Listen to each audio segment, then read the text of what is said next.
Saç tökülməsi üçün bizim iki növ müalicə üsulumuz vardır. Birinci, kök hüceyrəyə tətbiq edirik. 6 aya tam nəticəni gözləyirik. Cəmi bir seans tətbiq etməklə mezenximal kök hüceyrə, hansı ki, yeni doğulan uşağın göbək bağından alınan ən gənc, ən effektiv hüceyrədir. İkinci bir müalicə sxemimiz isə 8 seans ortalama həftədə bir dəfə, 2 ay ərzində həftədə bir dəfə klinika şəraitində saça inyeksiya, bu isə mezoterapiya, biorevitalizasiya və egzazom kompleks şəkildə müalicədir və hər ikisi ilə yanaşı daxildən. Çünki saç tökülməsinin səbəbini bəzən pasientlər yazırlar, soruşlar ki, doktor, genetikdir də, onsuz da mənim gəlməyimə ehtiyac yoxdur.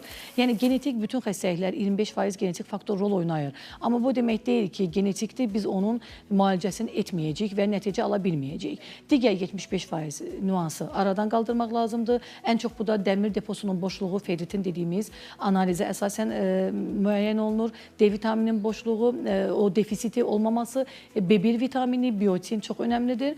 Bütün bu nüansları nəzərə alaraq hormonal disbalans da burada önəmlidir. Androgen mənşəli saç tökülməsi ən çox saçın önlərdən tökülməyə başlaması, artıq bu hormonal, bəli, hormonal tökülmənin belə deyək bizə bir işarətidir. Amma əlbəttə ki, mən oradan başlayıbsa hormonaldır deyib diaqnoz qoya bilmərəm. Mütləq şəkildə müayinəyə əsasən, analizlərə əsasən tam diaqnoz qoyulur, müalicə yazılır, evdə dərman maddələrini pasiyent baxır 2 aylıqmı, 4 aylıqmı? Çünki deponun dolması, bəzən pasiyent deyir ki, doktor, mən dəmir içmişəm, nə qədər? 1 ay. Yəni, 1 ay dəmir içməklə heç vaxt bizim depomuzda dolma əldə edə bilmərik. Mütləq şəkildə bizim depomuz dolu olmalıdır ki, gündəlik qanda göstərilən hemoqlobin, bəzən hemoqlobin yüksək dediyimiz, yəni 12-15 arası göstərilirsə norma daxilində, biz bununla razılaşmamalıyıq, deponu yoxlamalıyıq. Çünki bizə müəyyən qədər venoz qanda olan dəmir göstəricisi, o demək deyil ki, biz qanın, bədənimiz, orqanizmimiz dəmirlə tam zəngindir.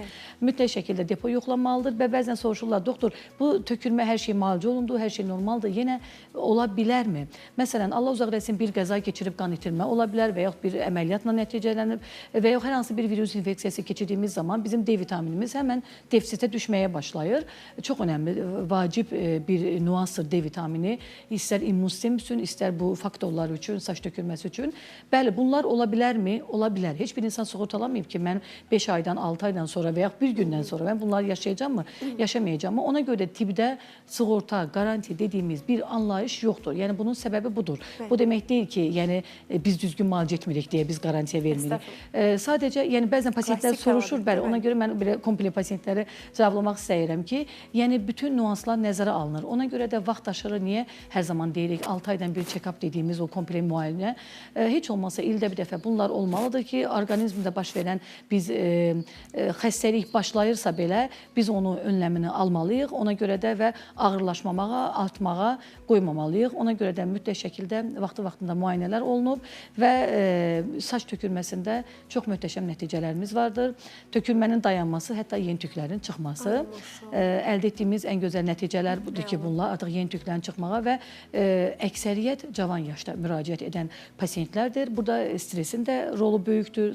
Bütün xəstəliklərin zaten başlanğıcında, belə deyək, bir faktor kimi stresin böyük rolu vardır. Yəni, pasiyentə kompleks müalicə, yəni pasiyentin sinir sistemində gərginlik varsa, sakitləşdirici dərmanı belə biz o müayinənin içində yazırıq ki, nəticəmizi tam əldə edək. Rahat formada, gözəl formada almış olaq. Və orada, məsələn, sosial şəbəkənizdə kifayət qədər çox sayılı xanımların şəkilləri var. O xanımların hər birindən icazə alırsınız daha sonra. Çünki sizin məsələn gündə 10 dənə pasiyentiniz olsa, 20 dənə, onlardan cəmi 1-2-sini paylaşırsınız. Mütləq şəkildə icazə verirlərsə paylaşırıq. Bəzən gözümü bağla deyirlər, bəzən ümumiyyətlə çəkmə deyirlər. Sadəcə onu özümüz üçün nəticəyə görə çəkib, amma o telefonda artıq arşivdə bir yerdə qalır, yəni sırf paylaşılmamaq üçün. Ona görə də hər zaman köməkçi yanımda o çəkilişi edən qız hər bir pasiyentdən soruşur. Bizim öz, yəni sırf mənim pasiyentlərimə özəl bir sistemimiz də vardır. O sistemə qeyd edilir. Hər bir pasiyentə, illərdir gələn pasiyent bugün nə oldu, gələn dəfə, çünki o da unuda bilər. Mən də unuda bilərəm ki, 3 il öncə sizə hansı prosedur etmişəm. Hər bir sistemə qeyd olunur və pasiyent üzü düşməyi istəmir belə, onu sistemə qeyd edirik və bu pasiyentin haqqıdır, biz onu normal qəbul edirik, ona uyğun da davranırıq mütləq şəkildə. Hüquqları qorunmalıdır. Hüquqlarını qoruyur pasiyentlərinin.